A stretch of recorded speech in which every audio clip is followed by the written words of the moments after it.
বিশ্বনবী সাল্লাল্লাহু আলাইহি ওয়াসাল্লামের আগমনের আগে জিনেরা শয়তানের বাহিনী হিসেবে উপরে উঠত, উপরে যেত। ওইখানে তাদের ঘাঁটি থাকতো, ঘাঁটি গিয়ে বসতো, বিভিন্ন ঘাঁটিতে জিনরা। ভাইরা আমার, জিনেরা উপরে যেত, ঊর্ধ্বাকাশে তাদের ঘাঁটিতে বসতো। আর আল্লাহর পক্ষ থেকে ফেরেশতাদেরকে যেই সমস্ত বিষয়গুলো আল্লাহ দিতেন, যে কথাগুলো, বিধিবিধানগুলো, যেই সমস্ত ফয়সালাগুলো আল্লাহর পক্ষ থেকে ফেরেশতাদের কাছে আসতো, ফেরেশতারা যেগুলো আলোচনা করতেন, জিনরা এগুলো শুনতো, উপরে উঠে শুনতো। শুনে এক দুইটা কথা চুরি করে নিচে এসে বিভিন্ন গণক টনকদের কানে পৌঁছাইয়া সমাজে বিভ্রান্তি সৃষ্টি করত। জিনদের একটা বাহিনী শয়তানের পক্ষ থেকে এমন কাজই করে যাচ্ছিল।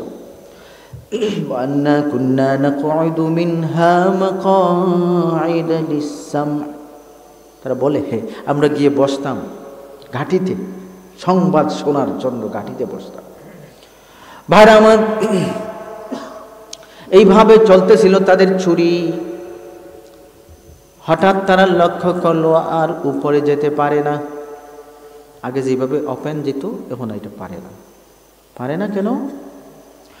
وَأَنَّا لَمَسْنَا السَّمَاءَ فَوَجَدْنَاهَا مُلِئَتْ حَرَسًا شَدِيدًا وَشُهُبًا। রব্বুল আলামিন ফরমান, তাদের কথাগুলো আল্লাহ নকল করেছেন, উল্লেখ করেছেন। আল্লাহ বলেন, তারা বলল, আমরা উপরে গিয়ে আকাশ পর্যবেক্ষণ করলো, খবর নিলাম যে আমরা এখন যাইতে পারি না কেন। তো গিয়ে দেখলো, ফাওয়াজাদনাহা মুলিআত হারাসান শাদীদান ওয়া শুহুবা। গিয়ে দেখি কঠোর প্রহরা, ফেরেশতারা পাহারা দিচ্ছে উপরে। আল্লাহর পক্ষ থেকে সেনাবাহিনী নিযুক্ত করা হয়েছে, ফেরেশতাদের বাহিনী পাহারা দিচ্ছে। আর শুহুবা, আল্লাহর পক্ষ থেকে মিসাইল রেডি করা, উল্কাপিণ্ড। তো কঠোর প্রহরা, উল্কাপিণ্ডে পরিপূর্ণ, এগুলা তারা দেখে ভয় পাইছে। ভাইরা আমার, এরপরও যদি চুরি করার জন্য উপরে যায়, তাহলে এই অবস্থায় ওই যে আল্লাহর পক্ষ থেকে রেডি করা মিসাইল মারা হয়। ইল্লা মান ইস্তারাকাস সামআ ফাআতবাআহু শিহাবুন সাকিব। এরপরও যদি চুরির চেষ্টা করে, ক্ষেপণাস্ত্র মারা হয়, আগুনের ক্ষেপণাস্ত্র, উল্কাপিণ্ড নিক্ষেপ করা হয় তাদের পিছনে। তো তারা এই ধরনের অবস্থার কারণে হতভম্ব হয়। বললো, আরে ঘটনা কি? আগে তো উপরে যেতাম, খবর শুনতাম। وَأَنَّا كُنَّا نَقْعُدُ مِنْهَا مَقَاعِدَ لِلسَّمْعِ فَمَنْ يَسْتَمِعِ الْآنَ يَجِدْ لَهُ شِهَابًا رَصَدًا। আগে গিয়ে উপরে বসতাম, ঘাঁটিতে খবর শোনার জন্য বসতাম। এখন কেউ গেলেই দেখা যায়, ফামান ইয়াস্তামিউল আন, কেউ যদি শোনার জন্য যায়, ফামান ইয়াস্তামিউল আন ইয়াজিদ লাহু শিহাবার রাসাদা, তখন গিয়ে পায় কি, জ্বলন্ত উল্কাপিণ্ড যেন থাক করে রাখা, অতপেতে বসে আছে, গেলেই মারা হবে। এখন আর ভয়ে যায় না। ভাইরা আমার, উপরে যাওয়া বন্ধ হয়ে গেল। তারা এবার নিচে একটা মিটিংয়ের আয়োজন করলো। ঘটনা কি, উপরে কেন যেতে পারি না? মিটিংয়ের মধ্যে আলোচনা হচ্ছে, ইবলিসের তত্ত্বাবধানে মিটিং চলতেছে। মিটিংয়ে আলোচনা হচ্ছে, মনে হয় পৃথিবীতে কোনো ঘটনা ঘটছে, যার কারণে এখন আর আগের মতো আমরা উপরে গিয়ে খবর চুরি করতে পারতেছি না। এখানে তো পাহারাদার কেন হবে? এখানে এইভাবে আল্লাহর পক্ষ থেকে আগুনের মিসাইল কেন তাক করা থাকবে? কিছু ঘটছে দুনিয়াতে, কি ঘটছে খবর নাও। দলে দলে তারা বের হয়ে গেল। দুনিয়ার বিভিন্ন স্থানের দিকে ইবলিসের বাহিনী হিসেবে জিনেরা বেরিয়ে পড়ল। ইয়ামনের নাসিবাইন এরিয়া থেকে 7 জন অথবা 9 জনের একটা দল, জিনদের একটা দল আরবের দিকে আসলো। ভাইরা আমার, ঠিক ওই সময় বিশ্বনবী সাল্লাল্লাহু আলাইহি ওয়াসাল্লাম তায়েফ থেকে ফিরে ওয়াকাস বাজারে দিনের দাওয়াত দেওয়ার জন্য রওনা দিয়েছেন। আর পথিমধ্যে নাখলা নামক একটা জায়গায় আমার নবীজি ফজরের নামাজ পড়ছেন। বলেন সুবহানাল্লাহ। নাখলা নামক জায়গায় নবীজি নামাজে দাঁড়াইছেন। আর ওইদিকে জিনদের একটা দলও আরবে ঢুকছে। কোনো বর্ণনায় 7 জন বলা হয়েছে, কোনো বর্ণনায় 9 জন। এরা কেন আসছে? ইবলিসের বাহিনী হিসাবে এসেছে খবর নেওয়ার জন্য কোথায় দুনিয়ার কি ঘটছে। ভাইরা আমার, জিনরা খুঁজতেছে নবীজি নামাজ পড়তেছেন। আল্লাহ রাব্বুল আলামিন সূরা আহকাফের মধ্যে আলোচনা করেন, ওয়া ইদ সারাফনা ইলাইকা নাফারাম মিনাল জিন্নি ইয়াস্তামিউনাল কুরআন। জিনদের একটা দলকে আমি আপনার দিকে আকৃষ্ট করে দিলাম, তারা কোরআন যাতে শুনে। আল্লাহ ওই যে দল, জিনের দল, ওইটাকে নবীজির দিকে পাঠায়া দিছে। এরা এসে কি করলো? নবীজি তো তিলাওয়াত করতেছেন ফজরের সময়। ভাইরা আমার, রব্বুল আলামিন ফরমান, ওয়া আন্নাহু লাম্মা কামা আবদুল্লাহি ইয়াদউ কাদু ইয়াকুনুনা আলাইহি লিবাদা।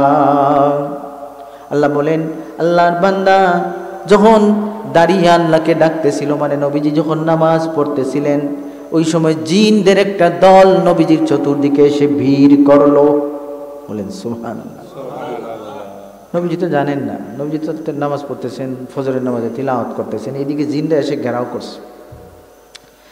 ভাইরা আমার, রব্বুল আলামিন ফরমান, ফালাম্মা হাদারুহু ক্বালু আনসিতু। আল্লাহু তাআলা আনহু বললেন, আমাকে নবীজির দরবারে নিয়ে যাও, আমি মুসলমান হতে চাই।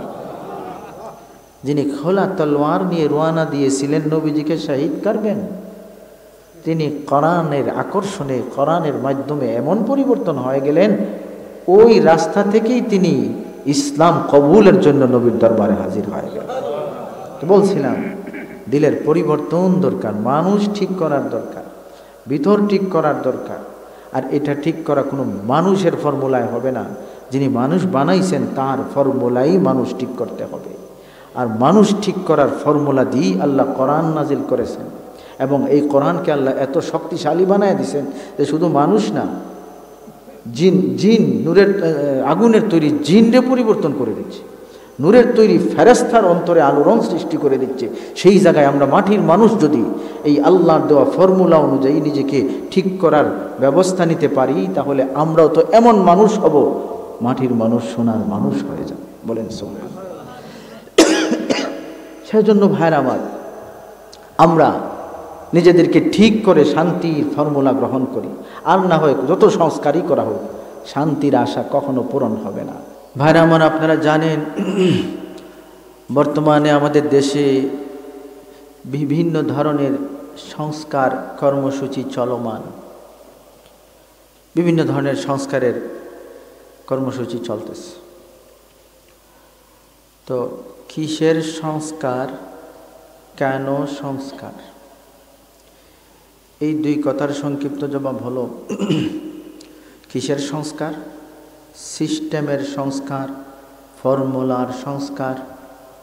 আর এর পাশাপাশি যেগুলো হয়, রাস্তাঘাটের সংস্কার, অবকাঠামোর সংস্কার, স্থাপনার সংস্কার, যোগাযোগ ব্যবস্থার সংস্কার। মূলত সিস্টেম, ফর্মুলা, এমনকি সংবিধান সংস্কারের এগুলোই বেশি গুরুত্ব দেওয়া হচ্ছে। তো সংস্কার চলতেছে। কিসের সংস্কার আমরা একটা ধারণা পাইছি। সংস্কারের উদ্দেশ্য কি? সব কথার মূল কথা এটাই, মানুষ যাতে শান্তি পায়। সংস্কারের উদ্দেশ্য কি? জনগণের শান্তি, এটাই উদ্দেশ্য। ব্রাদারিন ইসলাম, মনে করুন আপনি একটা ঘর, বাড়ি সংস্কার করেছেন, দরজা জানালা ঠিক করেছেন, রং দিছেন, বিছানাপত্র ওইগুলো ঠিকঠাক করছেন, পানির লাইন, ইলেকট্রিক লাইন এগুলো ঠিকঠাক সংস্কার করছেন, একদম পরিপাটি সাজানো গোছানো একটা বাড়ি আপনি সংস্কার করে রেডি করছেন। উদ্দেশ্য শান্তিতে ঘুমানো, শান্তিতে থাকা। কিন্তু ভিতরে সাপে বাসা বানাইছে। বাড়ির ভিতরে কি বাসা বানাইছে? সাপ। তো যতই সংস্কার করেন, শান্তির আশায় করলে কি হবে? ভিতরে সাপ থাকার কারণে এখানে শান্তিতে থাকা দূরের কথা, থাকলে জান যাওয়ারও সম্ভাবনা আছে। ঠিক কিনা? শান্তির আশায় তো সংস্কার করছেন, কিন্তু ভিতরে যে জিনিস আছে এটার সমাধান না হলে শান্তি তো হবেই না, জীবনের আশঙ্কা আছে, জীবন নাশের আশঙ্কা আছে, মরণের ভয় আছে। ঠিক এই উদাহরণের আলোকেই আমি বলতে চাই, যত প্রকার সংস্কার চলতেছে আর চলবে, সিস্টেম বলেন, সংবিধান বলেন, ফর্মুলা বলেন, অবকাঠামো বলেন, স্থাপনা বলেন, যোগাযোগ ব্যবস্থা বলেন, যত প্রকার সংস্কার হচ্ছে বা হবে, উদ্দেশ্য তো ছিল শান্তিতে থাকা। কিন্তু দেশের ভিতরে যে মানুষ, এই মানুষের সংস্কার না হলে কোনো সংস্কারের মাধ্যমেই এই দেশে শান্তি আসবে না। এই বাস্তবতা আমাদেরকে বুঝতে হবে। এমনিতে সংস্কার হবে, সব কিছু দেখা যাবে পরিপাটি, সাজানো গুছানো, সিস্টেম মতো সব ঠিকঠাক, তো ঘটনা কি হবে? মানুষের সংস্কার যদি না হয়, কাজীর গরু কেতাবে থাকবে, গোয়ালায় পাওয়া যাবে না। কথা বুঝেন নাই? কাজীর গরু কিতাবে আছে, গোয়ালায় নাই বলে না। কাগজে পত্রে সব দেখবেন শান্তির আশয় বিষয় আছে, সমাজে শান্তি হবে না। সেজন্যেই আমাদেরকে যত প্রকার সংস্কারই করা হোক, যতক্ষণ পর্যন্ত এই দেশের মানুষকে ঠিক করা না হবে, মানুষের ভিতরে সংস্কার করা না হবে, মানুষের অন্তরের সংস্কারের ব্যবস্থা করা না হবে, কিয়ামত পর্যন্ত কোনো সংস্কারে শান্তি আসতে পারে না। ভাইরা আমার, এবার আসেন মানুষের সংস্কার কে করবে, কিভাবে করবে? আমি আরেকটা উদাহরণ দেই। আপনি একটা কোম্পানি থেকে যে কোনো ধরনের একটা ইলেকট্রনিক পণ্য কিনলেন, একটা ইলেকট্রনিক্স পণ্য কিনলেন, এয়ার কন্ডিশন হতে পারে, ফ্রিজ হতে পারে, এই ধরনের কিছু কিনলেন। আপনাকে ওয়ারেন্টি দিস। ওয়ারেন্টির মানে কি? ওয়ারেন্টির মানে হলো আমার কোম্পানির জিনিস যদি ঠিক করার কোনো কারণে দরকার হয়, তাহলে আমার কাছে নিয়ে আসবা, আমি ঠিক করে দিব। এইভাবে ওয়ারেন্টি দেয় না? এখন আপনি কিনছেন এক কোম্পানি থেকে, যারা বানাইছে তার কাছে আনছেন, সমস্যা দেখা দিছে। এখন আপনি তাদের কাছে না গিয়ে বাজারে ইঞ্জিনিয়ারের কাছে নিয়ে গেছেন, সে তার যা বুঝে তা করছে, ঠিক হওয়া দূরের কথা, আরও গন্ডগোল লাগাইছে। লাগানোর পরে এখন আপনি কোম্পানিতে গেছেন, ঠিক না হওয়ার কারণে গেছেন কোথায়? কোম্পানিতে। তো কোম্পানিতে গিয়ে বললেন, আমি তো এটা ঠিক করার চেষ্টা করছিলাম, কিন্তু ঠিক তো হয়নি, আরও গন্ডগোল লাগছে। তখন তারা ঠিক করবে পরে, আগে আপনাকে চার্জ করবে। আমার বানানো জিনিস ঠিক করার দায়িত্ব তো আমারই ছিল, তুমি আরেকজনের কাছে গেছো কেন? বলবে না এটা? এখন সাজা কি দিবে? তার সাজাও আছে। এই সাজা মানে পিটানো না, তার সিস্টেমের সাজা হলো এটা আমি আর হাত দিব না, তোমারটার দায়িত্ব তোমার, এটার খবর আমি আর জানি না, তুমি যেহেতু আমার কাছে আসো নাই। এভাবে হয় না ঘটনা? তো বোঝা গেল, এই উদাহরণ থেকে বোঝা গেল যে বানায়, ঠিক করার দায়িত্ব যখন তার কাছেই, তার মাধ্যমেই ঠিক করাতে হবে। তাকে বাদ দিয়ে অন্য কোনো সিস্টেমে ঠিক করালে এটা একটা অপরাধ হিসাবে গণ্য হবে। মানুষকে আল্লাহ বানাইছে, সব কিছুকে আল্লাহ বানাইছে। আমাদেরকে কে বানাইছে? আল্লাহ। ওয়ালাকাদ খালাকনাল ইনসান, রব্বুল আলামিন মানুষ সৃষ্টি করেছেন। শুধু মানুষ না, আল্লাহু খালিকু কুল্লি শাই, সব জিনিসের স্রষ্টা হলেন আল্লাহ। ভাইরা আমার, আল্লাহ আমাদেরকে সৃষ্টি করেছেন।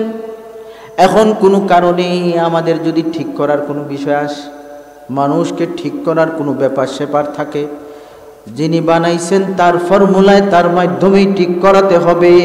অন্য কোনো পথ ধরলে সেটা অপরাধ হবে। ঠিক না? ফ্রিজ যে কোম্পানির কাছ থেকে কিনছেন, সে ওয়ারেন্টি দিছিল, ঠিক করলে আমি করে দিব। আপনি তাকে বাদ দিয়ে আরেক জায়গায় যদি যান, তখন সে বলবে কি, আপনি আমি বানাইছি, আমরা বানাইছি, আমাদের কোম্পানি তৈরি করেছে, আপনি আমাদের কাছে আসবেন, ঠিক করে আমরা দিব। আরেকজনের কাছে কেন গেছে?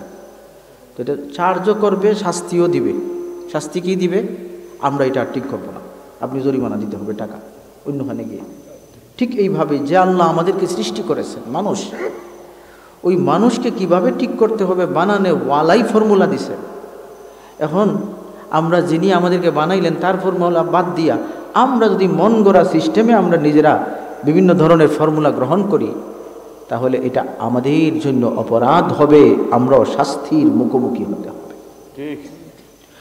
সেই জন্য ভাইরা আমার, মানুষ ঠিক হবে কিভাবে? এতক্ষণের আলোচনা থেকে ফুটে উঠল, মানুষ ঠিক হতে পারে মানুষ বানানোওয়ালার দেওয়া ফর্মুলায়, এর বাহিরে মানুষ ঠিক করার আর কোনো ব্যবস্থা হতে পারে না, ঠিক না?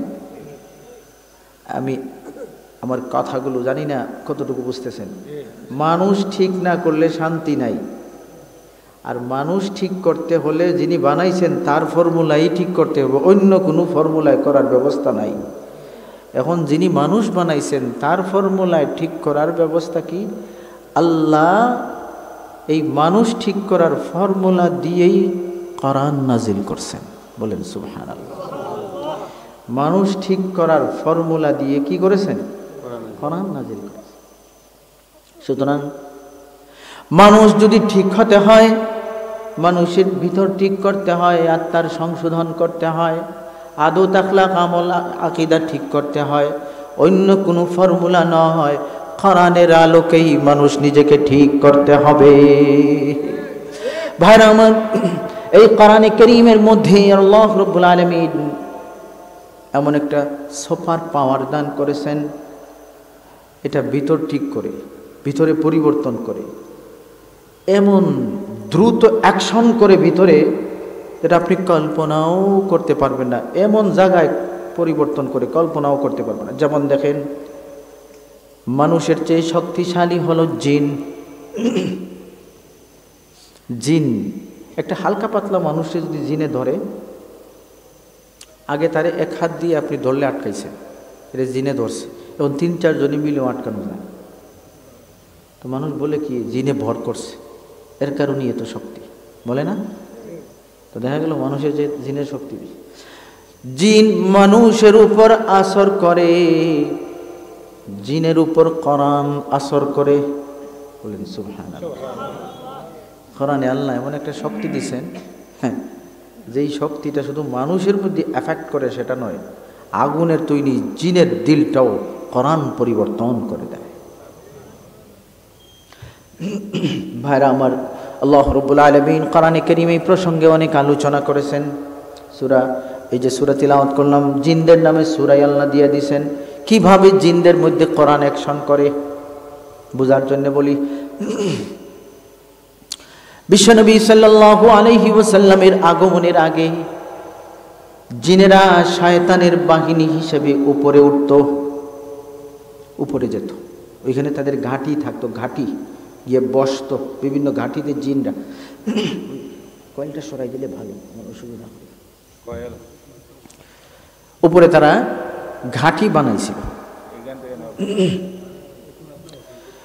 ভাইরা আমার, জিনেরা উপরে যেত, ঊর্ধ্বাকাশে তাদের ঘাঁটিতে বসতো, আর আল্লাহর পক্ষ থেকে ফেরেশতাদেরকে যেই সমস্ত বিষয়গুলো আল্লাহ দিতেন, যে কথাগুলো, বিধিবিধানগুলো, যেই সমস্ত ফয়সালাগুলো আল্লাহর পক্ষ থেকে ফেরেশতাদের কাছে আসতো, ফেরেশতারা যেগুলো আলোচনা করতেন, জিনরা এগুলো শুনতো, উপরে উঠে শুনতো, শুনে 1-2টা কথা চুরি করে নিচে এসে বিভিন্ন গণক টনকদের কানে পৌঁছাইয়া সমাজে বিভ্রান্তি সৃষ্টি করত।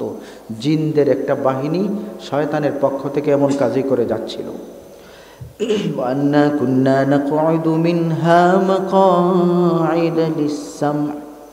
তারা বলে, হে, আমরা গিয়ে বসতাম ঘাঁটিতে, সংবাদ শোনার জন্য ঘাঁটিতে বসতাম। ভাইরা আমার, এইভাবে চলতেছিল তাদের চুরি। হঠাৎ তারা লক্ষ্য করলো আর উপরে যেতে পারে না। আগে যেভাবে ওপেন যেত, এখন এটা পারে না। পারে না কেন? وَأَنَّا لَمَسْنَا السَّمَاءَ فَوَجَدْنَاهَا مُلِئَتْ حَرَسًا شَدِيدًا وَشُهُبًا। রব্বুল আলামিন ফরমান, তাদের কথাগুলো আল্লাহ নকল করেছেন, উল্লেখ করেছেন। আল্লাহ বলেন, তারা বলল, আমরা উপরে গিয়ে আকাশ পর্যবেক্ষণ করলো, খবর নিলাম যে আমরা এখন যাইতে পারি না কেন। তো গিয়ে দেখলো, ফাওয়াজাদনাহা মুলিআত হারাসান শাদীদান ওয়া শুহুবা। গিয়ে দেখি কঠোর প্রহরা, ফেরেশতারা পাহারা দিচ্ছে উপরে। আল্লাহর পক্ষ থেকে সেনাবাহিনী নিযুক্ত করা হয়েছে, ফেরেশতাদের বাহিনী পাহারা দিচ্ছে। আর সুহুবা, আল্লাহর পক্ষ থেকে মিসাইল রেডি করা, উল্কাপিণ্ড। তো কঠোর প্রহরা, উল্কাপিণ্ডে পরিপূর্ণ, এগুলা তারা দেখে ভয় পাইছে। ভাইরা আমার, এরপরও যদি চুরি করার জন্য উপরে যায়, তাহলে এই অবস্থায় ওই যে আল্লাহর পক্ষ থেকে রেডি করা মিসাইল মারা হয়। ইল্লা মান ইস্তারাকাস সামআ ফাআতবাআহু শিহাবুন সাকিব। এরপরও যদি চুরির চেষ্টা করে, ক্ষেপণাস্ত্র মারা হয়, আগুনের ক্ষেপণাস্ত্র, উল্কাপিণ্ড নিক্ষেপ করা হয় তাদের পিছনে। তো তারা এই ধরনের অবস্থার কারণে হতভম্ব হয়। বললো, আরে ঘটনা কি? আগে তো উপরে যেতাম, খবর শুনতাম। وَأَنَّا كُنَّا نَقْعُدُ مِنْهَا مَقَاعِدَ لِلسَّمْعِ فَمَنْ يَسْتَمِعِ الْآنَ يَجِدْ لَهُ شِهَابًا رَصَدًا। আগে গিয়ে উপরে বসতাম, ঘাটিতে খবর শোনার জন্য বসতাম। এখন কেউ গেলেই দেখা যায় ফামান ইয়াস্তামিউল আন, কেউ যদি শোনার জন্য যায়, ফামান ইয়াস্তামিউল আন ইয়াজিদ লাহু শিহাবার রাসাদা, তখন গিয়ে পায় কি জ্বলন্ত উল্কা পিণ্ড যেন থাক করে রাখা, অতপেতে বসে আছে, গেলেই মারা হবে। এখন আর ভয়ে যায় না। ভাইরা আমার, উপরে যাওয়া বন্ধ হয়ে গেল। তারা এবার নিচে একটা মিটিংয়ের আয়োজন করলো। ঘটনা কি, উপরে কেন যেতে পারি না? মিটিংয়ের মধ্যে আলোচনা হচ্ছে, ইবলিসের তত্ত্বাবধানে মিটিং চলতেছে। মিটিংয়ে আলোচনা হচ্ছে, মনে হয় পৃথিবীতে কোনো ঘটনা ঘটছে, যার কারণে এখন আর আগের মতো আমরা উপরে গিয়ে খবর চুরি করতে পারতেছি না। এখানে তো পাহারাদার কেন হবে? এখানে এইভাবে আল্লাহর পক্ষ থেকে আগুনের মিসাইল কেন তাক করা থাকবে? কিছু ঘটছে দুনিয়াতে, কি ঘটছে খবর নাও। দলে দলে তারা বের হয়ে গেল। দুনিয়ার বিভিন্ন স্থানের দিকে ইবলিসের বাহিনী হিসেবে জিনেরা বেরিয়ে পড়ল। ইয়ামনের নাসিবাইন এরিয়া থেকে 7 জন অথবা 9 জনের একটা দল, জিনদের একটা দল আরবের দিকে আসলো। ভাইরা আমার, ঠিক ওই সময় বিশ্বনবী সাল্লাল্লাহু আলাইহি ওয়াসাল্লাম তায়েফ থেকে ফিরে ওয়াকাস বাজারে দিনের দাওয়াত দেওয়ার জন্য রওনা দিয়েছেন। আর পথিমধ্যে নাখলা নামক একটা জায়গায় আমার নবীজি ফজরের নামাজ পড়ছেন। বলেন সুবহানাল্লাহ। নাখলা নামক জায়গায় নবীজি নামাজে দাঁড়াইছেন। আর ওইদিকে জিনদের একটা দলও আরবে ঢুকছে। কোনো বর্ণনায় 7 জন বলা হয়েছে, কোনো বর্ণনায় 9 জন। এরা কেন আসছে? ইবলিসের বাহিনী হিসাবে এসেছে খবর নেওয়ার জন্য কোথায় দুনিয়ার কি ঘটছে। ভাইরা আমার, জিন্দা খুঁজতেছে নবীজি নামাজ পড়তেছেন। আল্লাহ রাব্বুল আলামিন সূরা আহকাফের মধ্যে আলোচনা করেন, ওয়া ইদ সারাফনা ইলাইকা নাফারাম মিনাল জিন্নি ইয়াস্তামিউনাল কুরআন। জিনদের একটা দলকে আমি আপনার দিকে আকৃষ্ট করে দিলাম, তারা কোরআন যাতে শুনে। আল্লাহ ওই যে দল, জিনের দল, ওইটাকে নবীজির দিকে পাঠায়া দিছে।